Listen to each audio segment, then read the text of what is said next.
friend. John is coming this way. Shh, don't say anything. Look how sour he is. Shun. Just laugh. Let's laugh on 3. 1, 2, 3. My friend, yes. He's almost gone. He's gone, my friend. Let me tell you why. I need to look happy. Do you know why?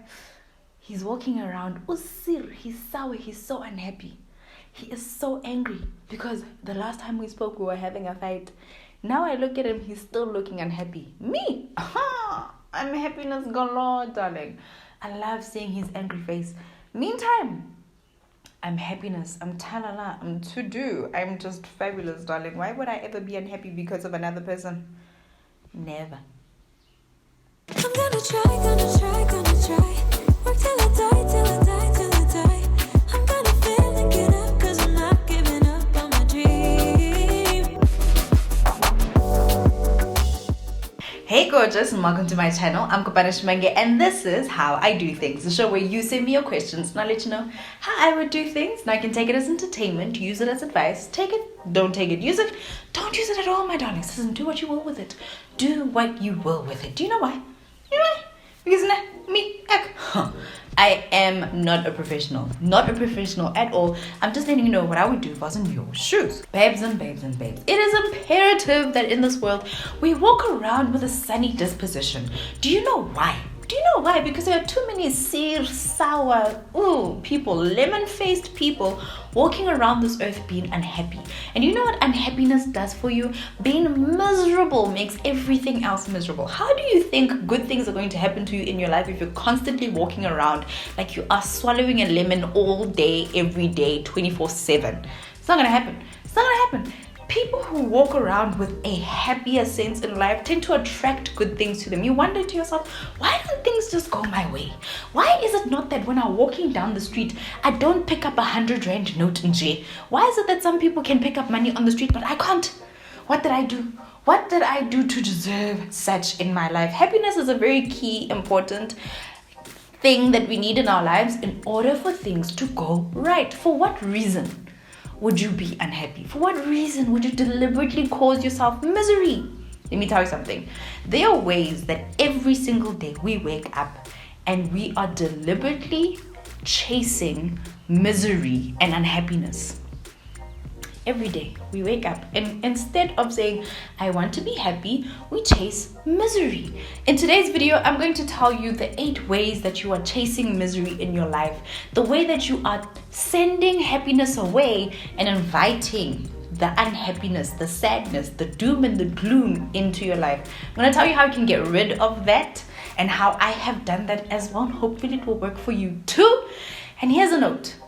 Most people think that the way to happiness is for you to do things to deliberately get happiness, to chase after happiness and to catch it and to find it. That's not the way for you to be happy. The more you run after happiness, the faster happiness runs away from you. So the best thing you can do is make happiness want you, want to caress you, touch you, feel you, and be with you all day and all night, darling. And I'm going to show you how in these steps. Number 1, saying I'll be happy if and I'll be happy when. I'll be happy when I pass. I'll be happy if I get this job. I'll be happy when I can finally pay off my debt. I'll be happy if, I'll be happy when. And we tend to say this in our sentences just in life, and we hear other people saying it and we think to ourselves, it just makes sense. It just means that this thing will make me happy. And that's a terrible way for us to think, because it means that happiness is conditional. So if that thing doesn't happen, no more happiness for you? Is that how life works? If you say, I'll be happy if and I'll be happy when, it makes happiness conditional, which means there are more reasons for you to be unhappy. So stop saying it today and make happiness come to you. Number 2, thinking that you can't change. I'm just this way. I'm just this type of person. I just like things like this. This is just who I am. I am who I am. Anyone and everyone can change. So if you're the person who always chases after unhappiness, if misery is something that you attract to yourself, that is something that you can change, but you have to believe that I, as a person, I can change. I can turn a leaf. I can make things different for myself. And the moment you start believing that, the more happiness will want to be attracted to you. Number 3 is to stop doing things that you know make you unhappy. You know seeing that guy makes you unhappy. Every time you send him a text, he responds, he's rude, he makes you unhappy. Stop texting him. Every time you go onto Instagram, you look at other people's stuff, you leave social media and you just like there's something about social media that just makes me unhappy. You know that every single time you go shopping at lunchtime, it's full, you get irritated because there's too many people and there's rude people in the aisles, and you know that going shopping for your groceries at lunchtime is the worst thing that you can do, but you still do it. Make a list of the things that make you unhappy and deliberately stay away from those things. You know that when you wake up an hour before work, you're gonna be late. It's gonna stress you. It's gonna make you unhappy. Wake up earlier. Honey, we are all grown here. We are all grown here. You know that waking up on time is a choice. You know that being late is a choice. This is not something that's in your DNA for you to be late. Okay? Make the choice to stop doing all the things that make you unhappy. And this just leads me to number 4, which has to do with social media and comparing yourself to other people. Now, it's not uncommon that when you scroll through Instagram and then you start to just something about watching certain people on YouTube and seeing certain comments on Instagram and seeing certain tweets of super negative people makes you unhappy. And every single time you see somebody achieving something, or every single time you should be happy for other people, you just feel bad about yourself.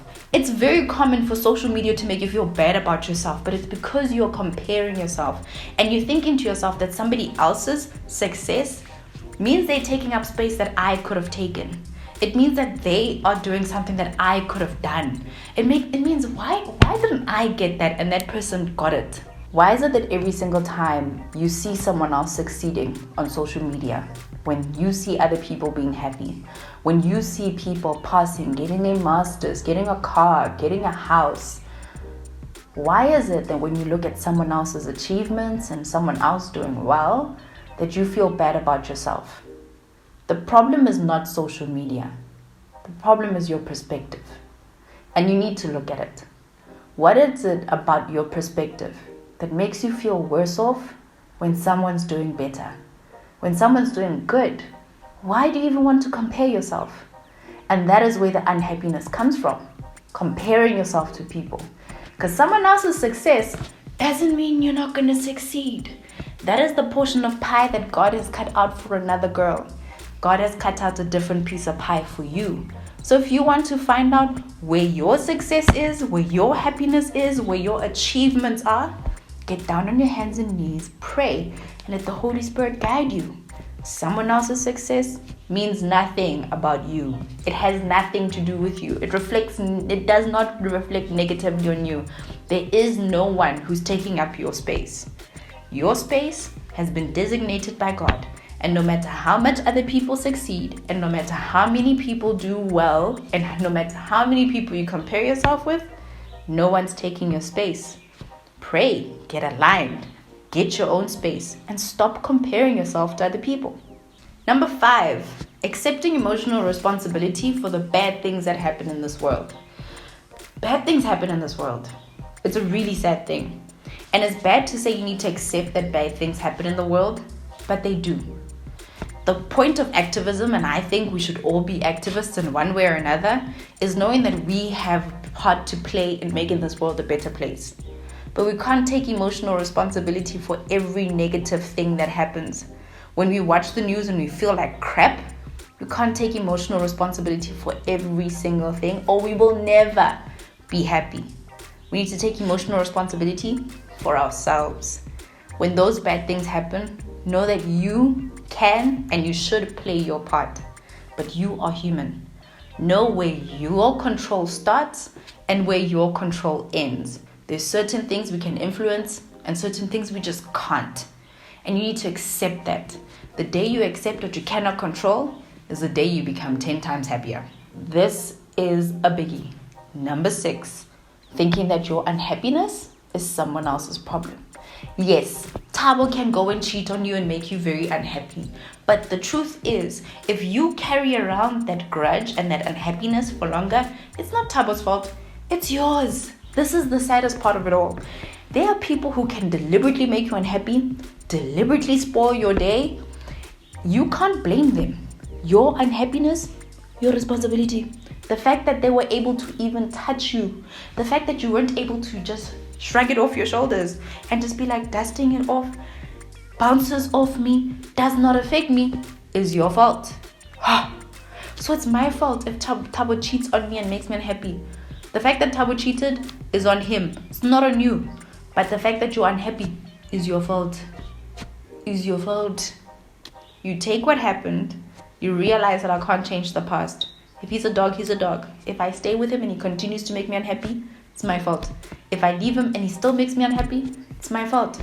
But if I leave him and I accept that my happiness is my responsibility and I decide to be happy without him, that's my fault too.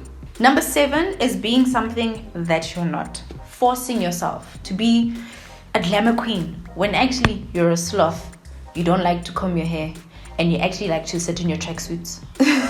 Forcing yourself to be someone that you are not. Just because you see someone else succeeding when they look like this, when they dress like this, when they talk like this, or when they behave in a specific way, and you try to mimic that, that will make you a very unhappy person. Don't force yourself to be something that you're not, because the more you do it, the more unhappy you become. And finally, number 8, not taking responsibility for your unhappiness. If you ever catch yourself in a moment of being unhappy, take full responsibility for it. Don't say that I'm unhappy because A or I'm unhappy because B. As soon as you blame something or someone else for your unhappiness, you're no longer taking responsibility for your own life. And that means that anyone can steal your happiness. Your happiness is yours and it is yours to protect. You are the fortress of happiness. And as soon as you allow other people to make you happy or other people to make you unhappy, you are going to be subject to so many things in this world. People can steal your happiness whenever they want you and they'll play you like a puppet. So if you want to be happy, realize this. I create my happiness. I create my own unhappiness. And every single day when I wake up, I get to choose which one I want. And there's nothing that can break that or take that away from me. Knowing and accepting that God only wants good things for me and that no matter what happens, the good or the bad, it's all leading me to a good place, a place of abundance, a place of goodness, because that's why I'm alive. I'm alive not so that God can punish me. I'm alive so that not because God wants me to be unhappy, He does want me to be happy. He wants me to be successful and He wants only good things for me. And as long as I carry that with me, yes, there are moments that are going to just be not great, but you can always find your way back to happiness because it is your responsibility. I hope that this video helps you and I hope that you can share it with a friend who needs to see a brighter day. But that's all I have for you guys today. Please give it a big thumbs up if you liked it and comment down below and let me know which one you liked the most. But until next time, beautiful people, I'm Kopano Shimange and this is How I Do Things. Hey gorgeous, thank you so much for watching and thank you for making it right until the end. Now if you have not subscribed to my channel, please do. Here's the button right here and feel free to continue binge watching. Until next time.